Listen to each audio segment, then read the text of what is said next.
Hey guys, what's up? Me and Alex here. I'm the founder and he's the co-founder of Historical Channel. Yeah, Historical Channel, sorry. I'm also known as the Prince of Peribot and he's known as Anglo Emperor. Today we're going to talk about the, if I'm not correct, Italian campaign of World War One. Do you want to go and start with it, Alex?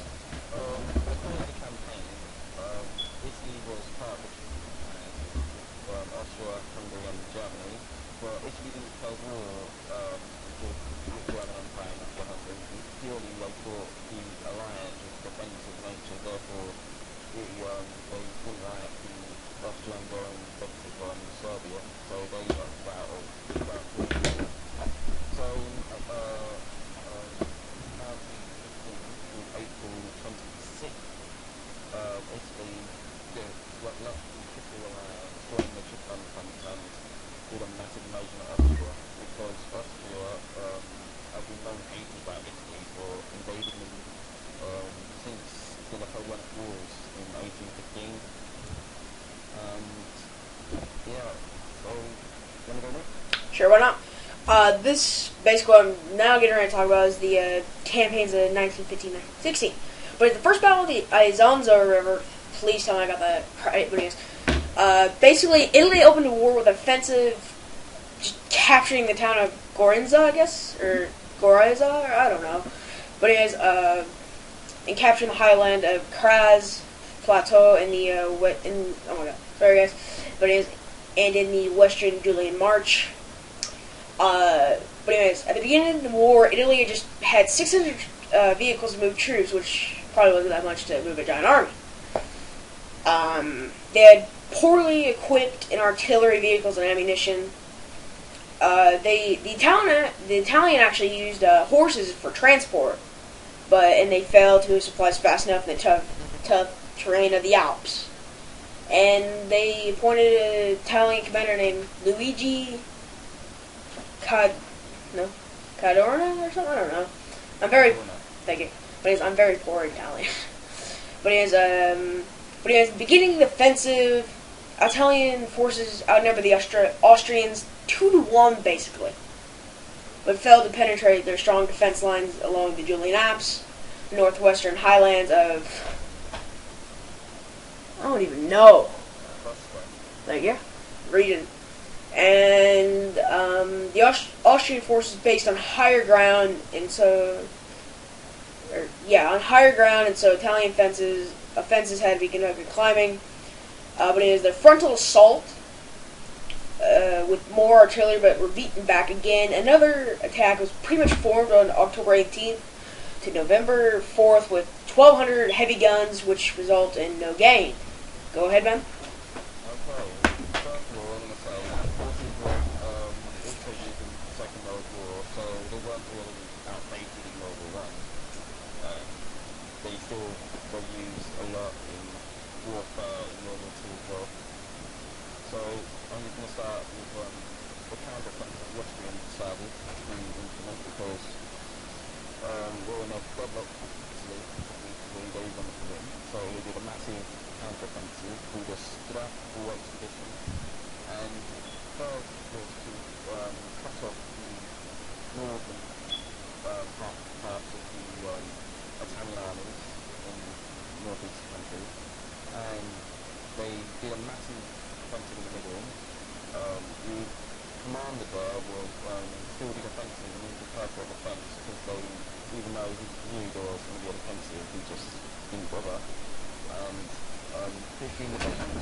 Is that it for that part? Yeah. But anyways, later in 1916, 4 more battles along the Isonzo River erupted. The sixth battle was actually launched by the Italians in August, which resulted in a success greater than the previous attacks. Another offensive gained nothing of the strategic value. The 7th, the 8th, and 9th battles of Isonzo, which was from September 14th to November 4th, managed to accomplish a little, except to wear down the already exhausted armies of both nations.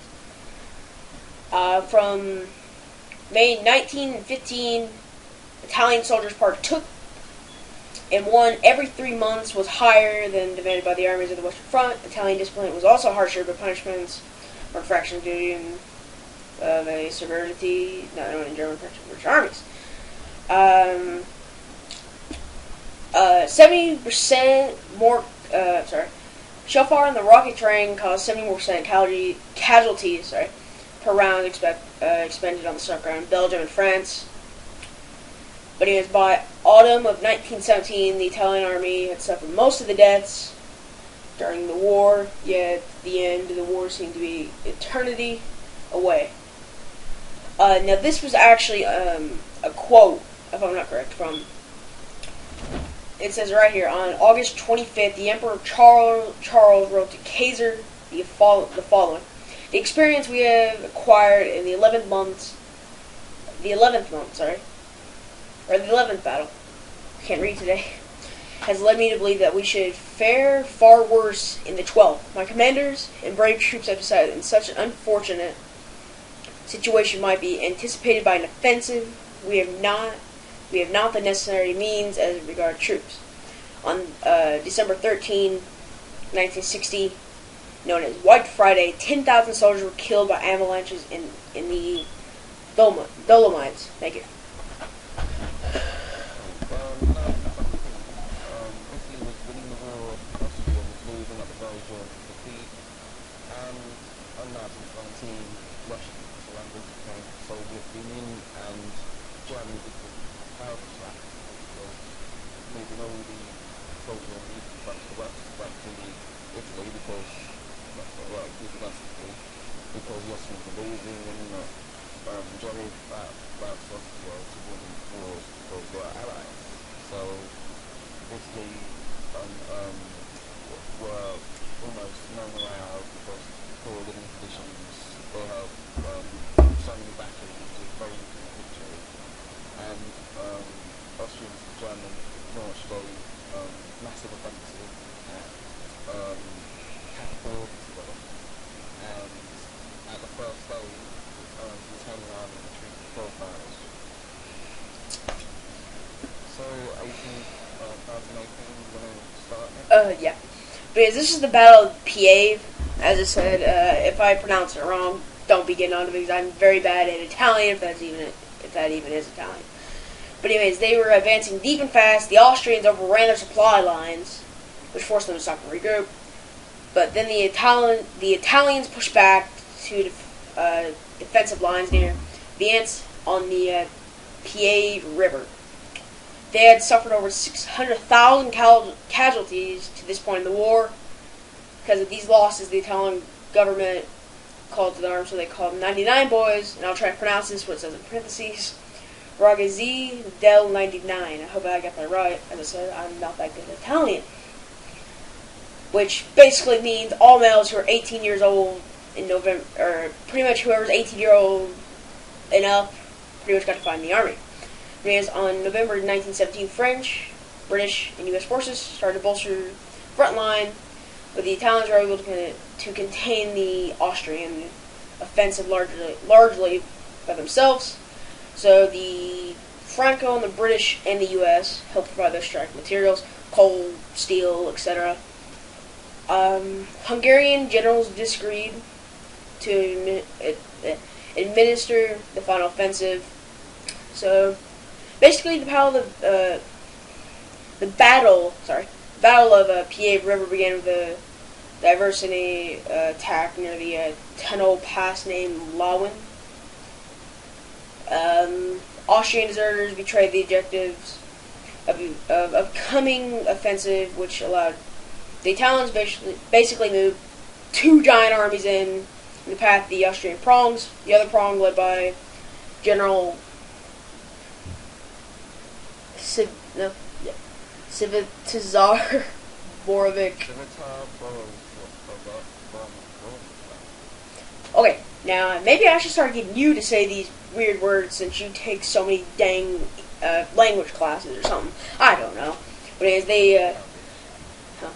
experience success until aircraft bomb supply and Italian force reinforcements arrive. The last part of this podcast. You may take the last one, Alex. Okay, the battle Vittorio Veneto. At 1918, Austria was in 2 weeks losing were burned back, and then the German Continental they were winning, and Italian army suddenly attacked. I think it was 100,000, but exaggeration there. And Italian army considered it dangerous, so they waited till October 1918 to mount an offensive, and they targeted a place called Vittorio Veneto. It was the first week down.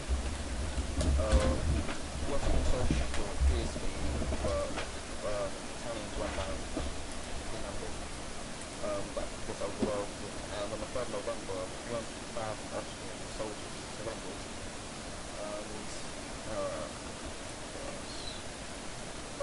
at the last week of October, the declaration, the Protestant flag December, proclaimed the independence of parts, the Italian parts of the empire.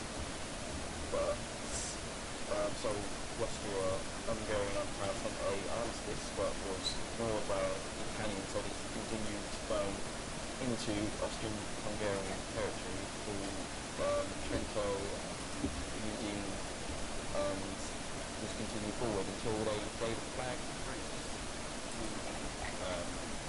headquarters in Paris, and they were actually accepted. But also was in November 34, Hungary and Austria and Hungary were had signed armistice separately because they were given because of the collapse of the Habsburg monarchy, and that was caused the collapse of the Austro-Hungarian Empire. That's it. So, thank you guys for joining and hear us ramble on about this. And so I hope you guys enjoyed this. Just leave a comment down below saying how we did. Leave a rating, and if you want, subscribe if you think our channel is actually going to be a success. Because I have to admit, there's not that many history channels out there that I know of. For long we might, or let me rephrase that, we will be taking applications for our channel, which once you send us one, me and Alex here will decide if you're going to be in or not, and we'll send you a message, an approval message, or a decline message. So, You just need to buy it. Yeah. Yes. So if you don't have neither of those, you are out. Because we, It's free, so yeah. Plus you need a mic. If not, it makes no sense. But as we will start coming up with the rules and the requirements to join. So I hope you guys enjoy this. Once again, please comment, rate, sub.